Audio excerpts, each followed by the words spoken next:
오늘로 꼭 50주년입니다. 당시 최대 난공사 구간이었던 옥천 당제 터널에서만 여러 명이 목숨을 잃었습니다. 충주시 의회가 의장단을 선출하는 후반기 첫 일정부터 파행을 겪었습니다. 미래통합당 시의원들이 민주당에 대한 항의로 삭발을 단행했습니다. 중소벤처기업부가 지역에서 오랜 명맥을 유지하며 사랑받는 가게들을 100년 가게로 선정해 지원하고 있습니다. 올해부터는 국민들이 직접 100년 가게를 추천하는 국민추천제도 도입했습니다. 정부가 대학 등록금 반환 목적의 추경 예산을 편성했지만 도내 대학에서는 별다른 반응이 나오지 않고 있습니다. 대부분 학생회와 대화를 하고 있지만 반환 여부를 쉽게 결정할 수 없다는 입장입니다. 여러분 안녕하십니까. CJB 8시 뉴스 시작합니다. 산업화의 상징인 경부고속도로가 개통된 지 오늘로 꼭 50주년을 맞았습니다.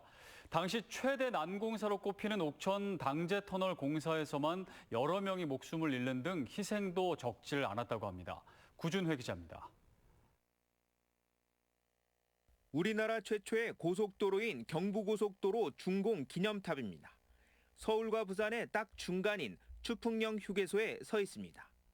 경부고속도로는 50년 전인 1970년 7월 7일 착공 2년 5개월 만에 완전 개통됐습니다. 길이 428km, 동원 인력 890만 명, 당시 국가 예산의 4분의 1에 달하는 429억 원이 투입됐습니다. 서울에서 부산까지 이동 시간이 15시간에서 4시간 반으로 크게 줄고 산업화와 국민 생활에 비약적인 발전을 가져왔습니다. 국토교통부는 경부고속도로 준공 50주년을 맞아 당시 건설 참여자들의 이름을 새긴 기념비를 최근 기념탑 인근에 세웠습니다. 하지만 건설 과정에서 희생도 적지 않았습니다. 경부고속도로 최대 난공사 구간이었던 옛 당제 터널입니다. 옥천 터널로 이름이 변경됐다 2000년대 초 선형 개량으로 군도로 바뀌었습니다. 암석이 무른 탓에 상하행선 1100여 미터를 뚫는 동안 무려 13번이 무너지고 단일 공사로는 가장 많은 11명이 목숨을 잃은 끝에 고속도로 개통 일주일 전에 가까스로 공사를 마쳤습니다. 그때는 말이죠. 장비가 그렇게 충분히 안 했기 때문에 몽탕 동원해도 과언이 아니죠. 공지를 마치기 위해서 장교대로 작업을 한다든지 그게 반나도 없이 한 겁니다. 금강휴게소 인근 언덕에는 당제 터널을 포함해 고속도로 건설 중 숨진 77명의 순직자를 기리는 위령탑이 서 있습니다. 이 가운데 10명이 충북 도민이었습니다. 대한민국 근대화를 주도한 경부 고속도로. 50년 전 대역사의 현장에는 충북도민들의 희생과 땀이 함께 있었습니다. CJB 뉴스 구준혜입니다. 유교의 관점에서 삭발은 굉장한 치욕인 동시에 자신의 의지를 무엇보다 강력하게 표현하는 행위라고 하는데요. 충주시의회 미래통합당 소속 시의원들이 오늘 머리를 깎았습니다. 우리 지역에서 여야 갈등이 가장 극심한 충주시의회가 이번에도 또 질곡에 빠진 듯합니다. 신규식 기자의 보도입니다. 충주시의회 후반기 일정이 시작되는 첫날 미래통합당 시의원들이 의석 대신 의장석 단상에 조화를 내려놓습니다. 시의회 민주주의 사망을 선언하는 근조 프래카드도 내걸었습니다. 그리고 여성 의원을 제외한 5명의 남성 의원 전원이 삭발했습니다.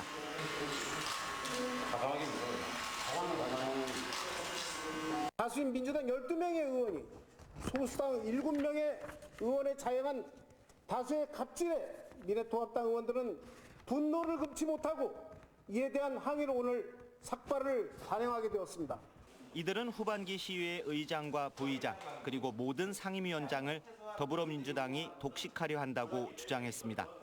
최소한 저희들이 요구하는 것은 그런 자리가 문제가 아니라 시민을 대변할 수 있는 시간과 공간을 달라는 겁니다. 그런 공간이 없습니다, 저희들한테는. 자리 다툼이 아니라 자신들을 지지한 유권자들의 권리가 묵살되는 것을 방관할 수 없다는 겁니다.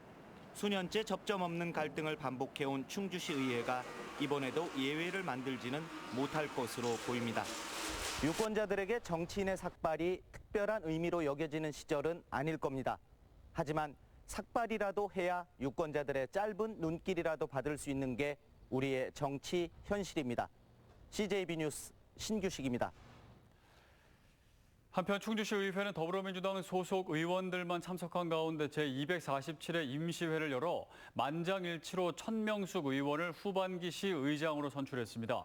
또 같은 당 권정희 의원을 부의장으로 뽑았고 내일 운영위원장 등 상임위원장을 선출할 예정입니다. 청주에서도 25층 이상의 고층 아파트를 더 많이 볼 수 있을 전망입니다.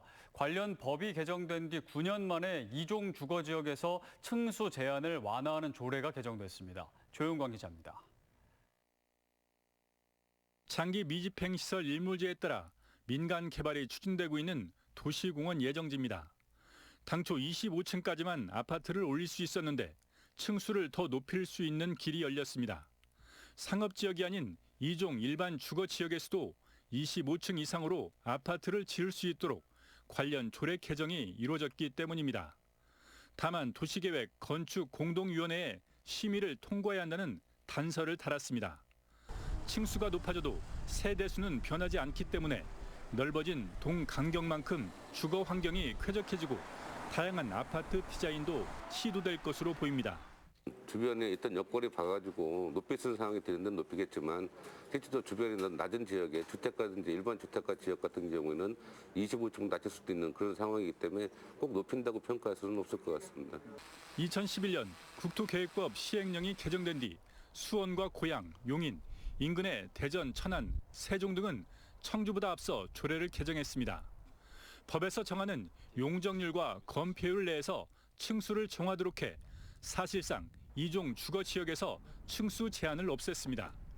저희가 사는데 불편하잖아요. 너무 갑자기 층수가 높아지고 그러면 조망권이나 스카이라인이나 이런 걸 고려하셔가지고 층수를 높이시거나. 청주 지역 2종 일반 주거지역의 평균 층수는 18층에서 통합시가 출범한 2014년 말 25층으로 변경됐습니다. CJB 뉴스 조윤광입니다. 각 지역마다 오랜 명맥을 유지하며 사랑받는 가게들이 있죠. 중소벤처기업부가 이들의 경영 철학을 수집하고 100년 이상 존속될 수 있도록 100년 가게로 발굴해 지원하고 있습니다. 안정은 기자의 보도입니다. 청주의 한 오래된 메밀국수집. 아버지 손맛을 배워 40여 년간 현재 자리를 지키고 있습니다.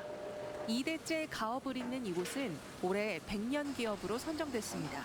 자원 재료를 가지고 가족들이 먹는다는 그런 마음으로 부친이 지금까지 쭉 해온 대로 하면서 그렇게 영업을 하고 있는 거죠. 100년 가게는 중소벤처기업부가 지난 2018년부터 우수 소상공인의 성장 지원을 위해 발굴했습니다. 30년 이상 명맥을 유지하고 제품 차별화와 지속 가능성 등을 인정받은 곳들입니다. 100년 가게는 현재까지 전국적으로 405곳, 충북에는 총 33곳이 선정됐습니다. 올해부터는 업종 제한을 없애고 국민들이 직접 100년 가게를 추천하는 국민추천제도 도입했습니다. 국민추천 100년 가게 19곳 중 충북 소재 가게는 6곳으로 가장 많습니다. 중소벤처기업부는 100년 가게별 맞춤 교육과 컨설팅 등 각종 지원을 통해 100년 이상 존속할 수 있도록 육성한다는 계획입니다. 100년 가게의 오랜 경험을 통한 경영 철학과 노하우가 성공 사례로 전파가 돼서 지역 중소기업 소상공인분들이 이제 코로나19 등의 어려움을 극복하는데 좀 길잡이가 될 수 있도록. 중기부는 2022년까지 1,200여 개의 100년 가게를 구축해 지역 소상공인의 성공 모델로 자리 잡길 기대하고 있습니다. CJB 뉴스 안정은입니다. 정부가 대학 등록금 반환 목적의 추경 예산을 편성하고 몇몇 대학은 실제 등록금의 일부를 학생들에게 돌려주는 결정을 했습니다. 도내 대학들은 반환 움직임이 전혀 없는 상태인데 학생들의 요구 또 교육부의 향후 대책에 따라 상황이 달라질 수도 있습니다. 김기수 기자가 취재했습니다. 가결되었음을 선포합니다. 국회가 3차 추경에 대학 등록금 반환 명목의 예산을 통과시켰습니다. 편성된 예산은 모두 1,000억 원, 4년제 대학에 760억 원, 전문대에 240억 원입니다. 등록금 반환으로 어려움을 겪을 수 있는 대학을 지원하겠다는 겁니다. 대학생들은 코로나19로 비대면 수업이 진행된 만큼 등록금 반환이 반드시 필요하다고 요구하고 있습니다. 교육의 질도 조금 떨어진다고 생각하고 교수님과 대면 얼굴을 보면서 수업을 받는 것보다 집중도도 떨어져서 그에 따른 성취도가 낮아진다고 생각하고 저희가 또 학교 시설물을 이용할 수가 없잖아요. 지난 1일 건국대는 전국 대학 가운데 처음으로 8.3%의 등록금을 반환하기로 결정했고 국립대에선 전북대가 등록금의 10%를 장학금 형태로 지급하겠다고 밝혔습니다. 하지만 도내 대학에선 별다른 반응은 나오고 있지 않습니다. 대부분 학생회와 가능성을 열어두고 대화를 하고 있지만 반환 여부를 쉽게 결정할 수 없다는 입장입니다. 한 대학 관계자는 온라인 수업이어도 학기가 정상적으로 진행됐고 인건비 등 고정 지출이 발생한 상황에서 등록금 반환은 불가능하다고 말합니다. 교육부가 등록금 반환 대학에 대한 지원책을 이번 달 안으로 발표할 예정입니다. 사실상 등록금 반환 압박으로 보이는데 도내 대학들이 어떤 결정을 내릴지 관심이 모아지고 있습니다. CJB 뉴스 김기수입니다. 한편 제천 세명대학교 총학생회가 코로나19로 학생들이 사용하지 않은 원룸 임대료 반환을 요구하고 나섰습니다. 총학생회는 학생 대부분이 원룸에 입주하지 않았지만 임대료를 지불해야 하는 안타까운 상황이 지속되고 있다며 1년치 임대료 선불을 즉각 철회하고 월세로 변경할 것을 촉구했습니다. 충북 지역 국회의원 8명의 상임위원회가 최종 확정됐습니다. 정정순 의원은 국토교통위원회에, 이장섭 의원은 산업통상자원중소벤처기업위원회, 도종원 의원은 문화체육관광위원회 위원장, 변재일 의원은 과학기술정보방송통신위원회에서 활약하게 됐습니다. 이종배 의원은 환경노동위원회, 엄태영 의원은 산업통상자원중소벤처기업위원회, 박덕흠 의원은 국토교통위원회, 이모선 의원은 행정안전위원회로 배정됐습니다. 충북도의회가 오늘 후반기 원구성을 위해 상임위원장 선출 투표를 했지만 민주당이 사전 결정한 후보 2명이 탈락하는 이변이 연출됐습니다. 임시회에서는 민주당이 후보로 내세운 행정문화위원회 윤미선 위원장과 산업경제위원회 윤남진 위원장이 투표 결과 부결되고 박형용 정책복지위원장 등 3명만 가결됐습니다. 민주당 내 반란표가 나온 것에 대해 의회 안팎에선 도의장 경선 후유증으로 보고 있습니다. 충청북도 교육청이 폭염특보 발령 시 단축 수업이나 휴업에 대한 기준을 마련했습니다. 폭염주의보 단계에서는 야외 학습을 중단하고 단축 수업을 검토할 수 있고 폭염 경보가 내려지면 휴업까지 가능합니다. 이상으로 CJ 8시 뉴스를 모두 마칩니다. 시청해주신 여러분 고맙습니다.